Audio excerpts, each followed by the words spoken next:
Thank you, sir. Well, thank you. Aside from bacteria, there's often other junk that we can't see from the surface. Now, officially, this junk is called underwater obstructions.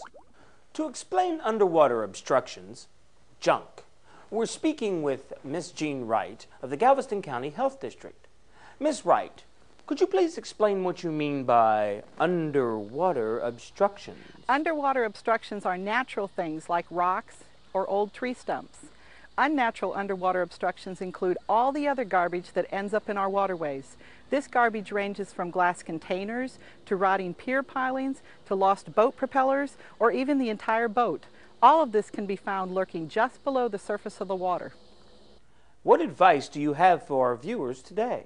First of all, never swim alone. Second, swim only in waters designated safe for swimming.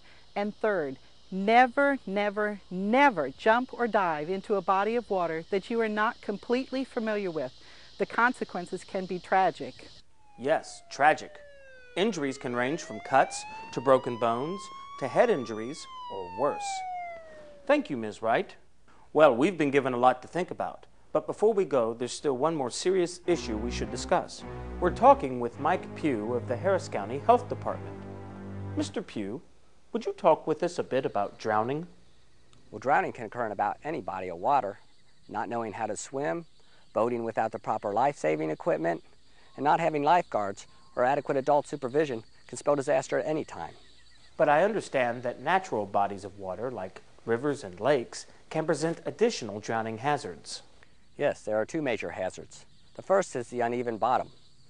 As someone walks out into the water, there are often holes or pits in the ground.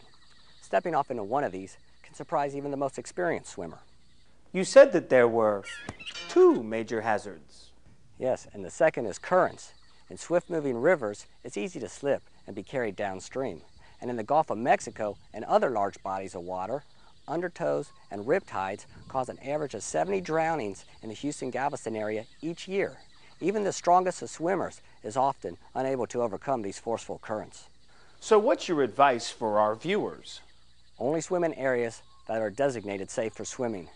Don't take unnecessary risk and go in the deep water. Make sure there's always a lifeguard or responsible adult watching at all times. And most importantly, never swim alone, so there's always someone available to get help. Thank you, sir. Wow, that's a lot of information. But here's the basic message. To keep yourself healthy and swimming year after year, know what you're jumping into.